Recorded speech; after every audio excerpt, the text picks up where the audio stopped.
can we make this right, or we can go down a different route? That's a threat. That's a threat. Now, your boy, I do not like threats. I don't make threats. I don't, I'm not trying to cause trouble elsewhere, right? So I like to stay in my lane.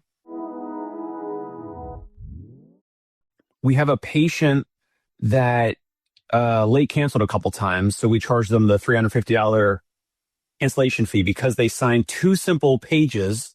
And on the second page, it says very clearly in size 12 font, not in small font, not in caps, buried in Apple's terms and conditions that you scroll 50 times. 2 simple pages. They signed it. And the patient is threatening me. Oh, we can make this right, or we can go down a different route, Dave. And I just want to tell you, don't say anything else. Let's go back to the Kim Kardashian thing. But you guys know me well, and I would love for the audience to consider, how do I respond? Do I respond? How did Dave Kittle respond? Does he go nice? Does he go scorched earth? What does he do? So anyway, that's a teaser. Let's go back to the top of the show. WWDD. What would Dave do? All right. So on the way in this morning, as usual, I'm researching topics. I'm talking to people being ChatGPT. And I'm like, hey, what's new? What's going on? I was researching Hinge. I was researching Sword. Somebody had posted in one of the Facebook groups about how those companies are getting paid. I don't know how this came up. Something came up about Kim Kardashian failing the California bar exam. And so I was like, I didn't even know she wanted to be a lawyer. I have no idea what's going on. Turns out, in California, one of the few states that you don't actually have to go to law school to take the bar exam and become a lawyer. And so I'm like, wait, what? And so you can research it. It's these regulations. It's like 4 years. You have to spend 18 hours a week in a judge's chamber or in an attorney's office going through this. You have to take tests along the way. I'm like, why in the world is our profession not, you want to fight for something, fight for that. Get it out of the universities, get it out of the $150,000, $200,000 in debt, put it into a real clinic where let somebody learn how to be a therapist by being a therapist, being around therapists, working with therapists, learning from therapists. He's making a good point. I was going to jump in right after that, this is the model where I think Tony's going. If you want to become an electrician, if you want to become a plumber, I'm going out on a limb and assuming this is what you have to do to become a carpenter. But if you want to be in one of the unions, you go through this process where you're sort of the grunt, but all the duties that you're doing, you're constantly surrounded by the people who know how to do the thing. And in X number of years, you get the thing. It's the weed in, weed out process. Yeah, I mean, what about the risk there? I mean, again, there's minimal to no risk if, I'm hearing a little echo there. If Kim Kardashian is trying to be a lawyer and pass a bar exam without going through law school, what's the worst case scenario? Like if you're a lawyer, you're not gonna really hurt anyone. You have no one's life is at stake. But going through physical therapy school, isn't it important to learn vital signs? You might be being sued by that guy that we're going to talk to in a minute. So you might want the lawyers to have maybe. But that is a side effect of a lot of volume of patients and years and all that. My point is no one's life is at stake if you're Kim Kardashian and then you're going to go do whatever law because she's got no day job and she just is bored or whatever. With physical therapy, we're learning vital signs. We're learning things over years, not months, but over years on when to refer out. Is there a potential? Is it potentially called Aquinas syndrome? Do we need to refer them to a back surgeon in 24 to 48 hours? Is it actually a spinal cord, central cord, syndrome? Is that going on, or is the patient? Do they need an ambulance called? Do they, or is it just like they had syncope and they just, fainted or whatever? So I understand what Tony's saying. He wants less regulation. He wants less of the bureaucracy, less all that. But it's like, but isn't it a good thing to go through all this stuff to learn vital signs, to learn the big risks of when someone needs to go to the emergency room versus urgent care versus just, put some tape on it? No, this is the problem. This is the problem that society at large faces is you're under the belief that the university is going to teach you those things. It's absurd. Like, as much as the rest of us. You learn in the clinic. You learn in your rotations. Learn under mentorship. If I want to catch somebody who's having an episode, I need to see real people who are having episodes. 20 kids in a classroom working on each other are never going to learn that stuff, and we're not going to learn it out of a book. Like, the model is dead. The old school model of go to the university, learn. I respect my professors when I went to PT school, but they did not teach me a single thing that I didn't learn better in the clinic. And so all we're doing in the university is putting a ton of debt on a bunch of kids, giving them false pretense. They have all of this clinical knowledge that they really could have gotten quicker, better in the clinic. And so, so if we go that route and we say, well, what if we just do a divide and we say, hey, we see the push for primary care, physical therapy. We see the push that we want to go in that direction. You guys go get the university degree. If I just want to be a clinician who treats patients and loves what I do, let me go the mentorship route. Doesn't mean you can't do the other way. Like, there are still legal schools. You can still go to California and get into a university and become a lawyer that way. But give me another option. That's all I'm saying. And thank you, Kim Kardashian, for saving the PT world. She breaks the internet again. Just saw her on something. It had to do with space, didn't it? I don't know. Yeah, she was on the news talking about identifying an object as the moon, or it turned out to be a comet, or maybe I had those two things flipped. And then there was a debate about aliens. So we went from Kim Kardashian saving physical therapy to Kim Kardashian and aliens real quick. I also don't want to go and badger the whole thing about like school and licensure and that whole thing, because we hit that before. But it's got to be funny, Tony, because it goes against your argument, because she has actually failed the bar many times. She tries to keep it private somehow. I don't know if it's TMZ or whoever, comes it up. Kim Kardashian has failed the California bar exam many times. I think she's been trying to be licensed or whatever. She's been trying to pass it for years. And it's like this, mini Hollywood joke. No one really cares about it, but like, she's failed it many times and we're still talking about it. But this has been for years now and she still cannot pass it. So it's actually funny and goes against Tony's argument that, man, I don't know. If she actually went through the core curriculum and went through law school, maybe more people would be likely to pass the bar exam. But again, that's another topic we hit before. So just real quick on that, though, and this is the thing, we have checks and balances, right? Like, if you're going to give me a board exam, don't have a requirement for education. Let me go take the board exam. If I pass the board, then let me be an attorney, let me be a physical therapist, let me be whatever. I know at least two, one worked for me and one didn't, therapists who never passed the board or failed multiple times, and they were amazing clinicians. Like, so yeah, we can go, give me one or the other. Don't give me both. Don't straddle me with $200,000 of debt and make me pass the board exam. If this is the criteria, let me get there however I think is best to get there. So no med school, no residency or fellowship. Just the next time your son gets hurt with the wrist or elbow, whatever happened recently with football, we go to the urgent care, but it's a non-accredited, no education urgent care. It's kind of like, we're going to just either or. We're going to ChatGPT urgent care your son. Either or both. If I've got multiple doctors in the family, they didn't learn anything in med school. They learned it during clinicals. They learned it during rotations. They learned it with real patients in front of them. I'm not saying don't do any of it. I'm saying we have more options available. If a person wants to spend 10 years working under a doctor, they're probably going to be a better physician than somebody who just does clinical stuff in the university and doesn't go out there and actually see patients. What I really want to get to is, are we going to talk about what Jimmy was saying yesterday? There was a ton of messages that I missed. Are you mentioning that, Jimmy, publicly, that big thing? I was going to mention where I was last week. I'm getting a picture. I'm getting a picture together to supplement it. I mean, this to me feels like an idea that we could do. That I've done with this particular organization. I'm trying to stall as I upload the picture.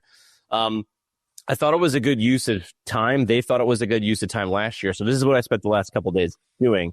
I shot a man in Reno. Anybody reference? Huh? Johnny Cash. Yeah. Whatever, guys. Anyway, so I was out at the AOMT conference. This is the American Association of Orthopedic Manual Physical Therapists. Great group of people. I wasn't necessarily a member when I was a clinician. It wasn't really my thing, but been sort of welcomed in, right? And they hired me a couple of years ago. They said, hey, we need a podcast. Essentially, their pitch was, there's so many people spreading negativity about manual therapy online, and we're the manual therapy people. What do we do about it? And these are smart people. They weren't being like, this was the broad strokes. And essentially, I was like, well, what are you going to do about it? Like, they probably listened to me rant a few times. And they were like, well, we need to do this and this and this. And I said, great. Well, who from your organization can do those things, likes doing those things, is good at those things, and will be doing those things 3 to 6 weeks from now? Never mind 3 to 6 months from now. And they were honest. And they were like, nobody. Like, everybody's going to do a one-off video and then rant on Twitter, post something in a Facebook group and run away. So I said, you need a coordinated strategy. So they hired me 2 years ago to sort of launch their podcast, which is called Hands On, Hands Off. And essentially, it's just super smart manual therapists talking about super smart manual therapy things.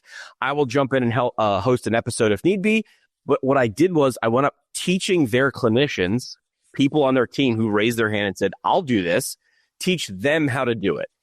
But then we do this sprint once a year where they fly me to their conference. And it really does take a lot to get Jimmy to convince me to fly to your conference. I'm a conference person. I love it. The energy, they're usually in good spots. I was in Reno for the first time. I was up $125. I was down more than $125 because there's casinos. But the idea here was they flew myself and my buddy Drew, who's a videographer, in, and we recorded 26 podcast episodes in 2 days. And it might not sound like a lot, but if you've recorded 3 podcast episodes in a row, 26 is a lot. So I did about 12 the first day and 15 the next day. And this is what it looked like. I mean, it wasn't a terribly elaborate setup. We did have the videographer on hand. So Drew was there to make sure the cameras were pointing in the right direction and the lighting was good and everything looked sweet. But essentially 26 episodes. I'm no mathematician. We just handed them half a year's worth of content in 2 days. Is that worth it? In my opinion, I mean, I'll wax poetic, but that's what we did. My assumption is more people will be doing this in the future, both doing this type of sprint and hiring and finding people who can create this content at scale. So thoughts on a sprint like that? I love it. I mean, it's a page out of the book of like the hackathons and Google and so many, where you put this focused effort on just producing a ton of content, a ton of work.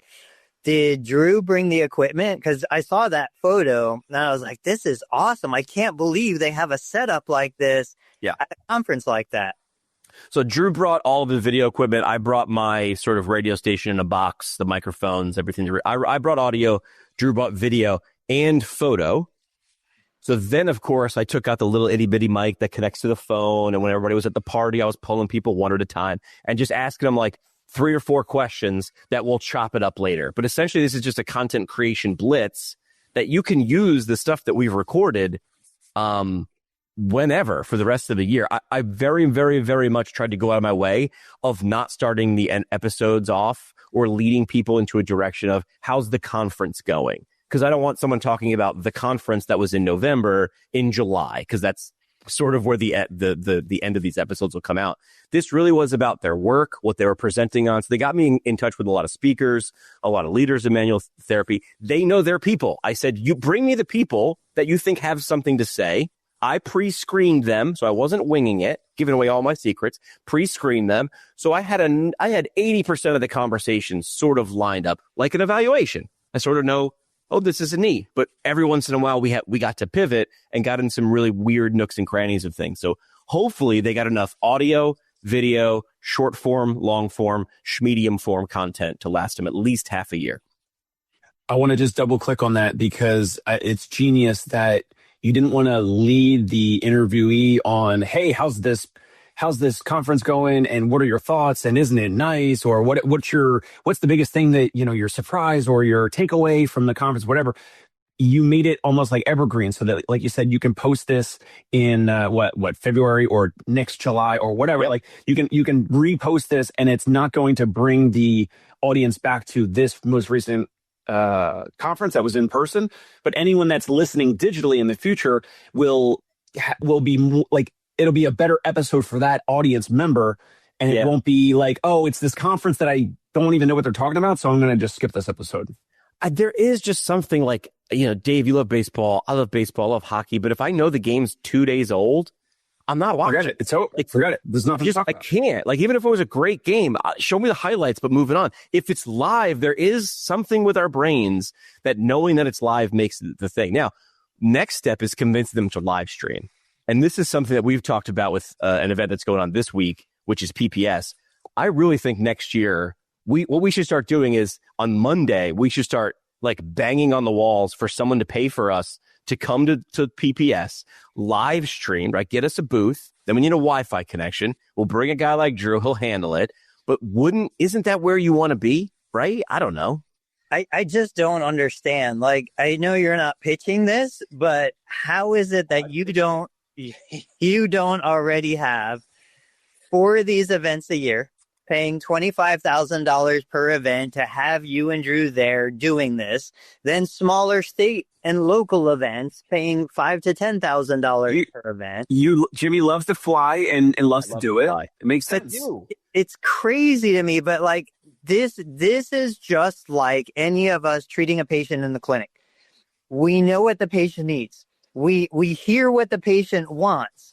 We give them the plan, the roadmap, the strategy to get there, and they refuse to do it. No matter how easy we make it for them, they will not do it. This is what we are seeing globally across the profession. Like, we know the strategy. The funniest part is by the time it's just like a bell curve. By the time most people catch up and need it, the cost will have ballooned, and the cost to do it will have ballooned, and the cost to penetrate even 1/100th of the market will now be quadrupled down. This is why when Gary Vee was on his original YouTube stream, and I don't even think I was watching that, but the people that watched were like, can't sell wine online, AdWords, that doesn't make any sense. But he was able to see around the corner. It's what Guy Kawasaki, who's a big thinker dude, he's like, you need to be a paradigm jumper. You can't just be like, well, I'm going to start a podcast and a YouTube channel, and I'm going to do it twice a week, not once a week. That's not a paradigm jump. Right? Paradigm jumping is I'm going to do it daily. Someone's going to hold my feet to the fire and I'm going to do this thing daily, or whatever the next thing is. The funny part is I'm actually doing this thing. So like, this is like not really my big unveil, but I think I was sharing some things in the chat with you guys, which is my next unveil is this thing. I just called it Ignite Lab. I thought about it for 10 minutes on ChatGPT. I decided this is my next venture. I didn't have to call it like PT Pintcast like media, which I've done before. I sort of wanted to wash that off and be like, hey, by the way, like outside of being a podcast host and the guy that like drinking beer and talking PT, like I ran radio stations too, like I created campaigns for companies online. I'm pretty good at most of the things. I'm pretty good at some of the things. I know what I'm not good at. I'm going to hire out. So essentially, Ignite Lab, I'm being super focused. So here's me pitching the idea to you guys, and then I want to see your thoughts. So Ignite Lab will do exactly what I'm doing for AOMT for other organizations. I want it to be for organizations first, because I'd rather charge companies than people. Especially the ones that may have a bigger budget but has a longer sales cycle and more decision makers to say yes to you. I mean, there's pros and cons. Well, yes and no. Like so I know how state associations and APTA academies and sections work. It's a board. If you get the board to say yes, if you really convince them, right? If you get past that goalie, they commit. But they can absorb a cost like hiring me to do their content ongoing and then come out once or twice or 3 times a year to do sprints like this. And they have an offer. If you did this for a PT clinic, I think it would have to be big enough, right, to see how many because Dave, your first question is like, well, how many patients is this going to get me? How long is it going to take for me to pay this back, right? As a clinic. But an association can measure like membership retention, membership growth, or non-dues revenue. Those are the three big, hairy, scary problems for those organizations. You can measure that over a year or 5 years. Plus, they already have a base. Like, they've got an audience. Like, I helped APTA Orthopedics grow, and like we were watching their YouTube membership climb, and I'm like, you do realize you have 18,000 members and you have 2,000 people subscribe to your YouTube channel. Like, let's start with the people within APTA Orthopedics. Like, what if we just hit them with emails every week to like join your own YouTube channel? And so the low hanging fruit is out there. So I wanted to start with that. Plus, I think they have great missions. Like, I think they have great missions. They aspire to do great things. And the final thing I'll add before I hear both of your ideas on this, or your feelings and thoughts and emotions, is 5 years ago, I really needed to try hard to convince someone like an APTA state chapter or academy or a section to launch a podcast. I don't think I need to do that anymore in 2025. I think everyone's sort of at the point where they're like, yeah, I really should, be doing this. I really should be going to the gym 3 times a week. I guess. All right. I'm going to hire you. You're going to do it. Okay. So I think 5 years ago, I was Jimmy ranting and raving about needing to communicate. I think in 2025, I don't need to do that anymore. Now, this is where I got the idea. I was sitting here at my kitchen. I was listening to something down the street, and it was some dude mowing my neighbor's lawn. And my neighbor has a lawnmower. And lawn mowing is not rocket surgery. It's not like he's got some special machine. In fact, he's just got the cool one that's, the zero turn that looks like a spaceship. And I was like, well, why isn't my neighbor doing it? And I didn't need to ask him. He's not doing it because he doesn't freaking want to. Or he doesn't have time. Or he said, you know what? The juice versus squeeze in someone else mowing my lawn is worth whatever you pay that guy. And so you don't pay him to mow your lawn. You pay him so you don't have to mow your lawn. And that's what I said. Yes. Why am I trying to overcomplicate this? People know they need to create content in 2025. They can buy their own lawnmowers. In fact, they have their own lawnmowers in their hands right now. So why aren't they doing it? Because they don't freaking want to. So I'm gonna go the stupidly simple route. I'm gonna do it because you need it done, and you don't want to do it, or you can't do it, or no one on your staff's going to continue to do it. So I'm going to do it better than you. There's my offer. Dave, go first, and then I want to say something. Well, I don't know. Like, I don't know. I don't have a clear pitch. Like, I know you're going to do the thing like the conference, right? So you're going to post up in New York City, and then you're going to invite me and other practices, and we pay whatever. Like, I don't understand. Like, what am I getting? What am I paying? What's here? Let me give you the pitch. All right, hang on. You got a slide deck? So I got a little bit. I drank a bottle of wine yesterday. I had a day. Listen, all I'll say is Jimmy had a long day yesterday. Just got back from Reno. Was a little jet lagged. We'll talk about some other stuff later, but I had a long day yesterday. That was when you were messaging us. Now it all makes sense. Okay. Jimmy gets drunk and messages his podcast goes. So, but I was like, let's make something. So I got the dry erase board out, and I said, what's what? I started thinking like Chris Corner, who, by the way, we should drop a link in the show notes. You should watch. It doesn't. His podcasts and YouTube don't make any sense, but they make complete sense. He's brilliant. But he's also not brilliant. He'd be the first person to tell you he's not brilliant. He's just stupidly simple. And he says those phrases, stupidly simple. So this is Ignite Lab. Okay? Here's the problem. I'm going to focus on associations. So most associations do great work that too few people see. Attention is fragmented. Internal capacity is thin. And value is hard to prove. Now, this is for APTA sections and academies, but most associations, it's in the ether. 30 years ago, your APTA newsletter was the only way you found out about stuff. And now it's not. So how do you stay relevant as an association? You need a system. You need to make sure that something gets done. So that's the problem. And you know this. I do not need to convince associations of slipping numbers or reduction in non-dues revenue. As soon as I mention this, I look like a genius because they all have the same 3 problems. We need new members. We need to keep our members. We need money outside of membership dollars. So I lay this problem out. So here's the solution. This is us. I've been doing it for 15 years. This is a slide where I get to brag. Hey, this is me. I've been doing it for 15 years in radio, 10 years as a podcaster, which is a little bit disturbing. So the services that we offer, here's the menu. How do I get this? There we go. Pretty much what you're going to get is 3 different options. And this is not just going to be me coming out to your conference. That's an add-on, Tony, right? That should be an add-on, me coming out to your conference. What you'll get is done-for-you video audio and social clips every single month. I'm not just giving you the apps to do it. I'm going to be essentially your communications director. But you can't hire me because I'm too expensive. If you're a professional association, I'm your fractional content director. You hire me, I work with you, and I work with 10 other people who are sort of similar and just like you. We come in, we meet monthly or quarterly, depending on what level you pick. We map out the next 3, 6, 9, 12 months. And then I sort of become project manager and help you. I help your staff become hosts. How do you host an interview? Why would you do a webinar? How do you get things out of a webinar in terms of members or people to follow up with? So I become your fractional content manager, content director, VP of content. And I slide in and I do it for you. So it's not the to-do list. It's the to-done list. It's done.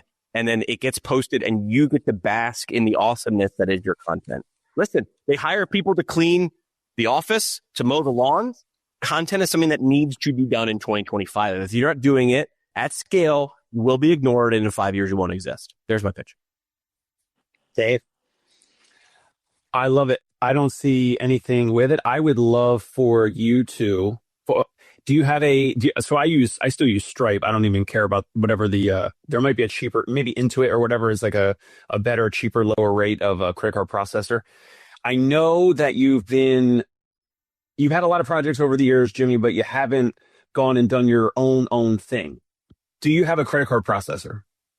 I have QuickBooks that I can do that through. That's through Intuit. There we go. So I think you should maybe pitch this to some owners. I pitched it yesterday. And whatever the price is, like, can you swipe some credit cards? That would be like, but hold on a second. That would be a good start. Dave, I've thought you would be for this for academies and association groups, right? APTA or I personally wouldn't just be, you know them better. I don't want to go, I don't want to, they have a budget. Yes, pros have a good budget, but then they have a committee where they're like, oh, we must meet and we must decide and vote. And I agree. I second the vote. And I agree. But hold on. So I already pitched it yesterday. I got halfway through the pitch, and I'm not going to say who it was because she cannot say no. She cannot say yes or no. She's a member of the board. I got halfway through the pitch, and she stopped me, and she's like, can you pitch this in 2 weeks? And I said, I can pitch it in 12 minutes. In 2 weeks? That like kicked the can down the road. Yeah, no, that's when the bit. Hello. But I know how boards work. I know how these associations work. So that's fast. So I'm not exactly. It's slow. But hold on a second. Yeah, it's slow, but it's big. You get in. I mean, I've been doing with Aon for 2.5 years. So it could be bigly. Could be bigly. So Paul's saying, why not both? I am not disagreeing to both, but this is where I wanted to flip the question. See, do you think clinics would want this? Yes. I mean, I just realized like I have a ton of these random Tony Maritato clips in my phone from other patients over the years, and I'm trying to put them out. And then sometimes I'll put it out. Like last night I posted one and I forgot the captions. Like, oh, should I delete it? I forgot the captions. Then I repost it and then it had no description. I'm like, oh my gosh. Like I just want to outsource this. Like I do. I really do want to outsource this, but then I got the clips in my phone and I got to put them in a Google Drive.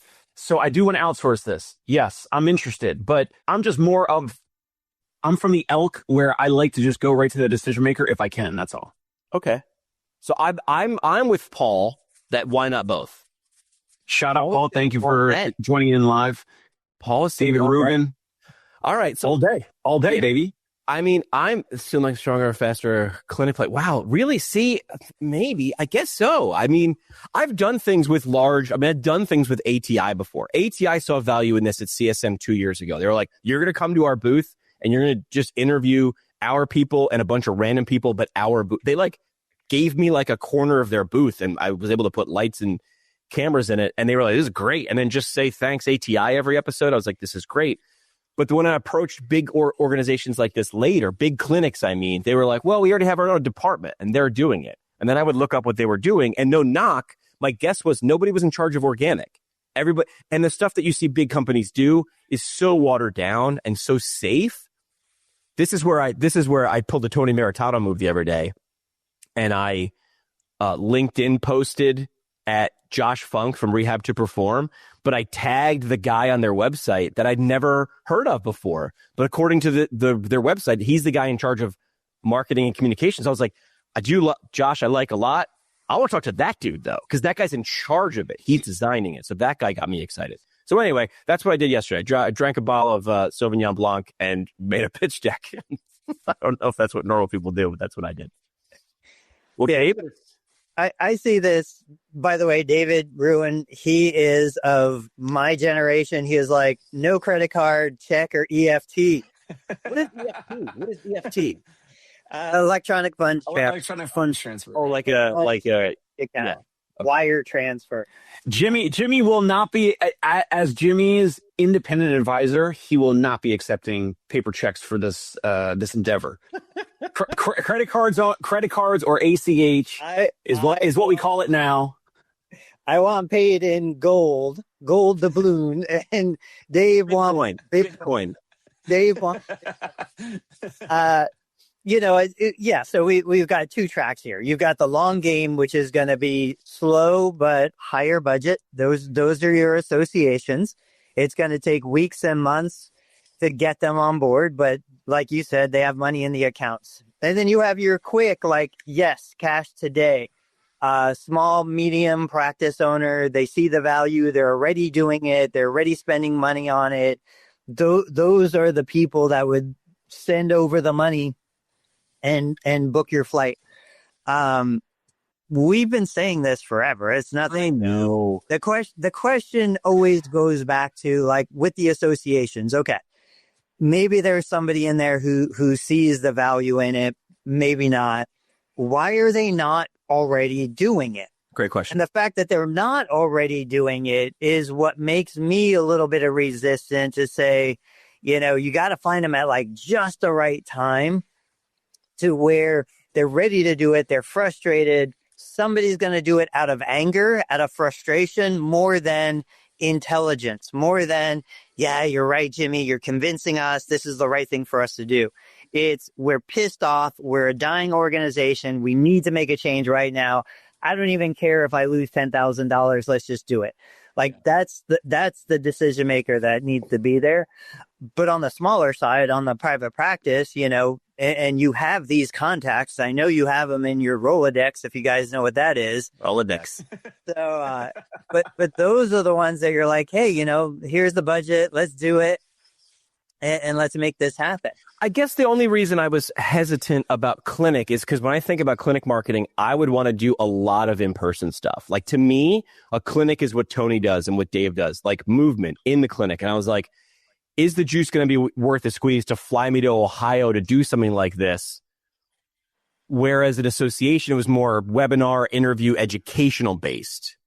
So two ways. I mean, you're looking at clinics that are in the $3 to $5 million of revenue, like multiple locations. Yeah, they probably have the budget, and it's worth you flying out there, bringing Drew with you or somebody, and just shooting 12 months of content in a weekend. Right. On the smaller side, that's where we've talked about, okay, let's bring them to you, put you in a central location, bring outside people in, shoot a ton of content, do a little education. And then, so now we divide it into 3 tiers. We have under $1 million in revenue who they come to us, 3 to 5 million, 10 million, you go to them. And then you have the organizations on the back end that it's going to take a year to turn the ship around, but maybe 1 or 2 of them will change direction. Well, this is the idea. And by the way, the disclaimer is I will have these ideas and I will push other people to do them. And then I will be the last person. I'm the person who needs to take his own advice the most. Like, I'm the person who's like, dude, you barely need to know what you're doing. Just get out there and sell. And then I'm like, I'm not ready. I've been doing this for no joke, creating content. I'm using air quotes there for 25 years. Like, I've been, and I'm not an expert at all types, but I'm smart enough to know, and I know the people who are better at it than me. Like Drew and I are pretty good at shooting or getting people to do stuff in front of the camera and capturing it. But now I want like a really slick editor to take that footage and turn into really, really viral stuff. Like, I'm going to find a VA or someone who's going to do it online. I'm just going to give them a Google Drive full of content and go, make 2 posts a week for the next 52 weeks. Have a great day. Here's your ammo. But this was the idea I had at CSM last year, but I didn't follow up on it because I was nervous that it wouldn't be perfect, which was rent an Airbnb at CSM, because a lot of the $1 million, $3 million or smaller clinicians are there looking for that thing to become the $10 million clinic. I know that they're there because I have drinks with you while we're there. We're at the bar together, right? So rent an Airbnb, fly out a couple days early or stay a couple days late when you're already going to CSM. And then we become a content machine for you and 5 other clinicians for those 2 days, essentially just doing a media blitz on site at CSM in Los Angeles next year. I don't know. Should I do that?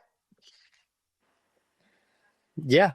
The answer is going to be yes to everything right now because nothing is getting in your way. What does that say? David's saying I can. David works. He's a distributor. So like in terms of food chain, like doing the biggest amount of business. I'm saying this for the audience, not for us. But David is saying shoot content for manufacturers at APTA shows. Yeah, I didn't necessarily think of that. Yeah, which I mean that's been my focus over the last several months is product companies that are putting $100,000 budget on Amazon for commissions. Like these are the hidden opportunities that not enough people are talking about. So like, would they find the value in getting you to generate a bunch of content with a bunch of different therapists? Did we lose Jimmy? Yeah, I think we did. Okay. So I was just going to pitch Jimmy something else, but now he's not here. So, okay, Tony, I'll say it to you and maybe we can say it to Jimmy later. So I'm actually, there's another type of practice owner, so meaning me, where I'm trying to do the content. I have some of the digital assets and I just don't like, I get it. I get like, you got to be consistent. And then I'm like, I kind of nitpick a little bit of like the caption running through ChatGPT, the description of the post. And I don't even know if hashtags work, but we're still doing like 30 hashtags. So a little bit extra steps, but like, I don't like to do it. I know that it's important. So I'm actually at the point of like, maybe I'm a batch of potential customers for Jimmy out there where I'm kind of doing it, but I don't like doing it. Like I like putting it out there. I like it. I know it needs to be out there and I want it out there, but I don't like to actually set it up and hit publish. Like I don't like that part. And so I think that is who would pay for something like this, because for the past couple of weeks, I've been researching like VA companies, virtual assistants, and different companies that'll like publish social media content and all that. And so maybe that's kind of part of the mix here. So that's where I was trying to define scope, because I could give an association or a company a Google Drive full of videos and clips. I could give them a PDF that goes along with it, says on this day, release video 3 with this caption, all that stuff. And then I go, why the hell am I doing that? Just hire an extra person, get them connected to a social media app like Publer that I use.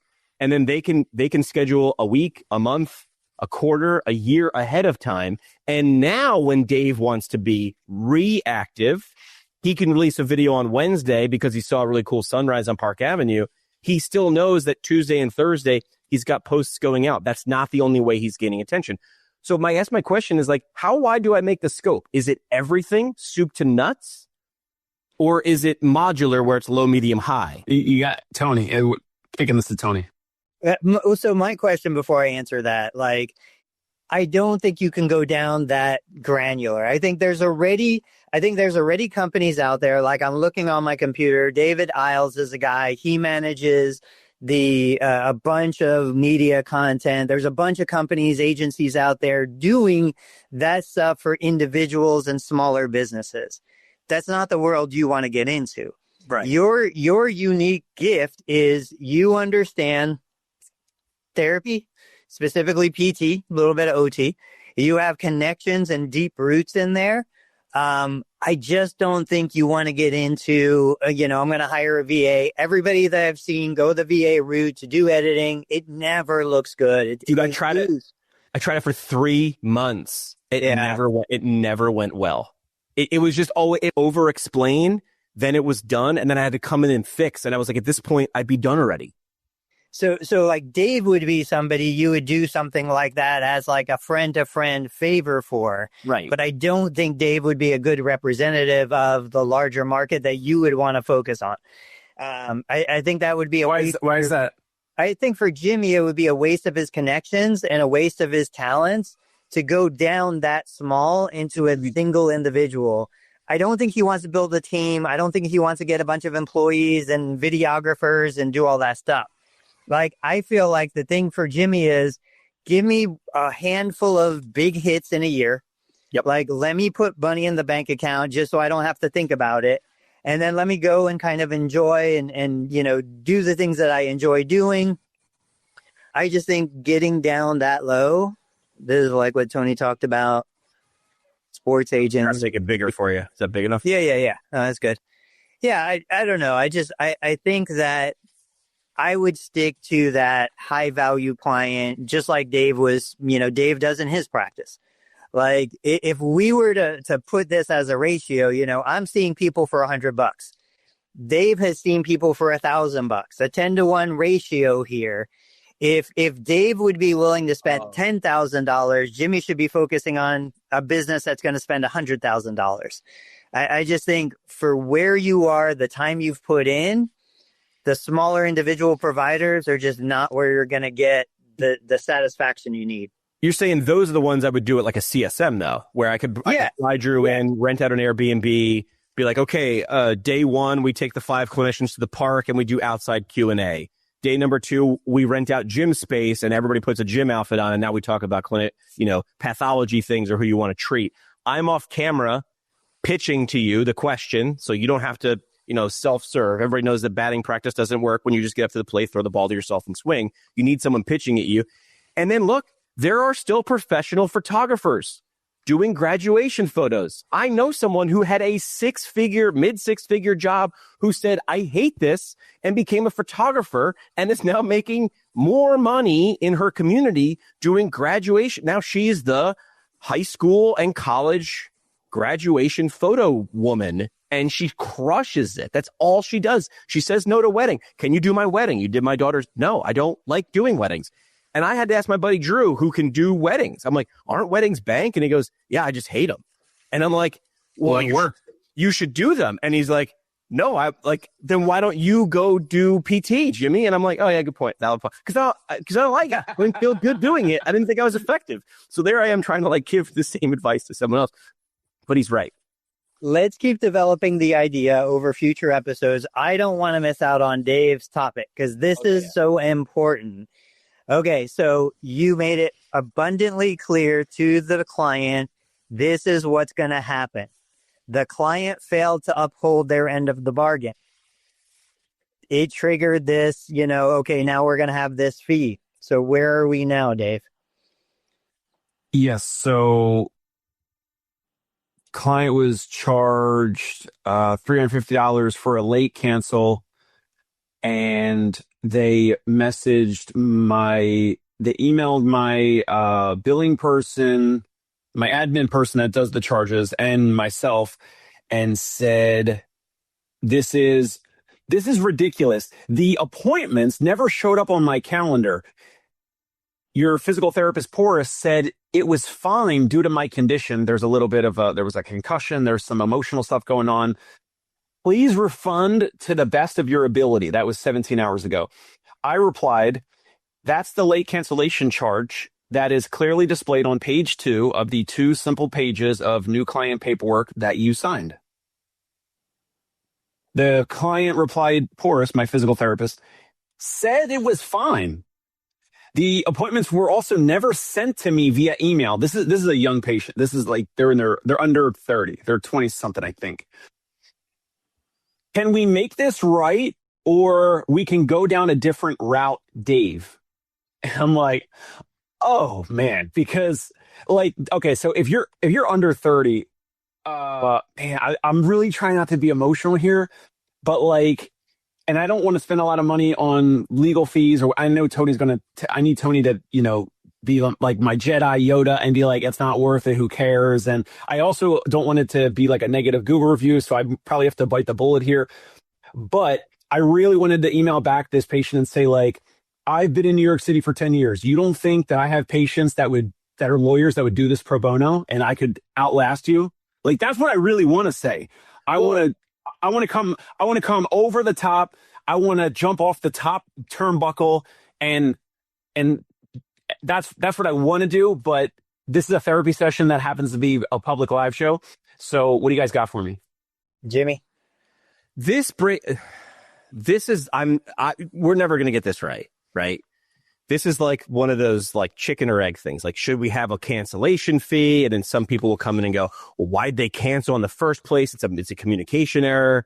It's like, you can't charge them for this. But at the same token, like, if I reserved studio time and didn't show up, you're the studio. You couldn't rent that out because I reserved it. Like, yeah. I'll go round and round in circles because, like, then you could look and go, well, you charge this, you're going to lose that guy as a client. And then you come back and you go, well, if he's not willing to uphold his end of the bargain, I don't want him as a client. Fire him. Exactly. You know, winning. If you over-explain and made this clear to me, I book my haircut, dude, on this app Vagaro, and it happened during like COVID. So now it's great. It was the awkward thing of like showing up and doing that like weird, like, you guys got an opening, and you're counting the heads, going, who's going with him? It's gonna be now. It's like, dude, 10:30, I'm your guy. And it makes me check out and makes me click okay every time. If I book with Rod and I don't show up with Rod gets $40 and Jimmy still looks like he has a mop on his head. I'm okay with it. So, because I'm like, I'm doing the math. How's Rod stay in business?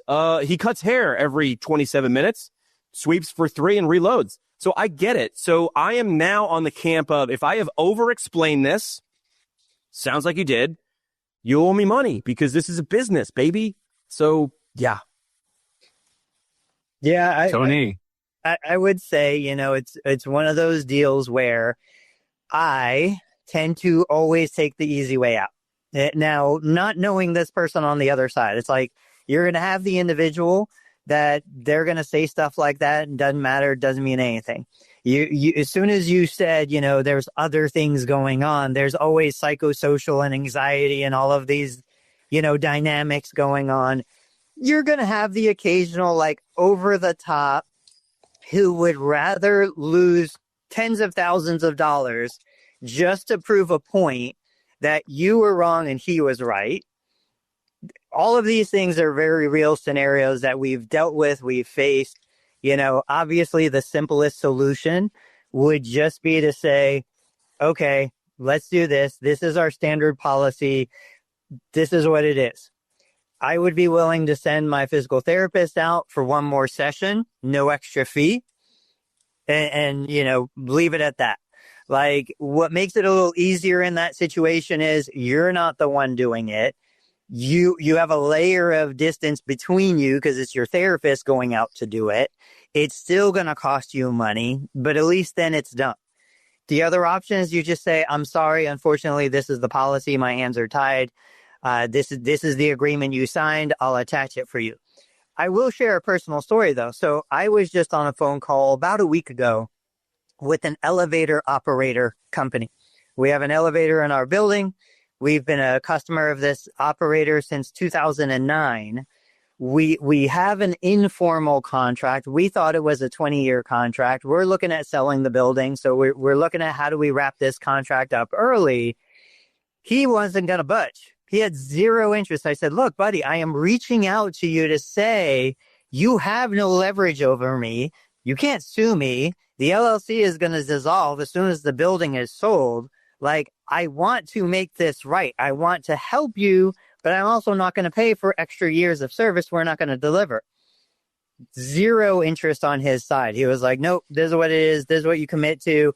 We set the pricing based on a 20-year term. We will not terminate this early. And so it was frustrating, but as the consumer on my side, I'm like, I hang up. I'm like, all right, clearly this isn't going anywhere. We're done. And we ended the conversation. But what am I going to do? I'm not going to get an attorney. I'm not going to fight this. Like, I'll probably just let it go to default. He's not going to get an attorney to try and collect on less money than the attorney's going to cost. But it's just a stupid situation. So what are you thinking about doing? Yeah. This is the real life one. This is reality TV. Well, so yeah, nine hours ago was the last email from this patient. Can I ask you guys? I mean, this is a threat. Can we make this right, or we can go down a different route? That's a threat. That's a threat. Now, your boy, I do not like threats. I don't make threats. I don't, I'm not trying to cause trouble elsewhere, right? So I like to stay in my lane, but I don't deal well with this. I don't like, literally, I just had an attorney that I was just texting today or yesterday who just had a procedure, and like I have some legal support a text away, a phone call away, to pull some strings if I needed to. But yeah, I mean, but then it's like, that's a distraction, right? And I try to come back to like, what would Tony do? He's I'm not necessarily saying you're older, Tony. I'm just saying you have a lot more, you have wisdom, you have a few extra, laps around the sun. So, also, it didn't help that my therapist, real quick, and then we'll get to that. My therapist, Porus, I said, Porus, please send me the text messages, because all my therapists are coached and guided to have a paper trail, a digital paper trail exactly for this. He said, please send me either the email or the text correspondence with timestamps where you confirm these visits with your client, and then when they late canceled them, right? So now it's crystal clear. We have the receipts. And so he sent me that. And then one of the lines that my therapist said to the client was, oh, it's all right, it's fine, or whatever. And I'm texting my therapist Porus, like, why did you say this is fine? There's other ways to say, like, I understand you overslept, or you had a headache or a belly ache or whatever the reason. But our new client paperwork says for any medical condition, including COVID or hospitalization or whatever, like it's a late cancel no matter what, right? So it's all that is stipulated in there. Because I'm on mobile, what did David Rubin say? He's giving you legal advice. There's a lawyer in California named Kim Kardashian that takes cases like this. Yes. Comment of the day, David. Thank you. Yeah. So I mean, it's totally up to you. You are 100% in the right to just say, nope, this is the policy. Thank you for your business.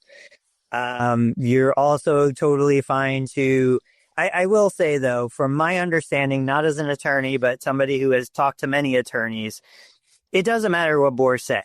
It's what was the signed agreement.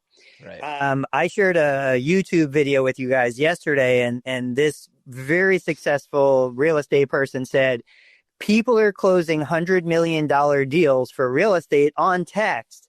And he said one of the reasons is because they don't want to waste time on the phone. Time is too valuable. Maybe we'll talk about that next episode. Second reason is because there's a paper trail. Like, you have a clear evidence of the agreements and what was said and what was signed. Now, I know Boris said that probably on text, but regardless, you're in the right. You're fine. If you don't want to give the money back or give them a session, don't do it. Threats are cheap. I get threats all the time. I don't care about threats. They don't bother me. Half the time they're funny. But I would just say, stick to your guns if you want to, if you feel offended, but don't let your emotion make you make a stupid decision. Yeah. There's no wrong or right answer. Yeah. Type the email, delete the email. Then delete it. Yeah. I've worked for people who've typed the email, sent the email, and then it leads to more emails. I'm like, what's your end game here? But I don't think you can necessarily lose. I think you're going to win either way. It's just you get to choose which door to walk through. But what are you charging a session?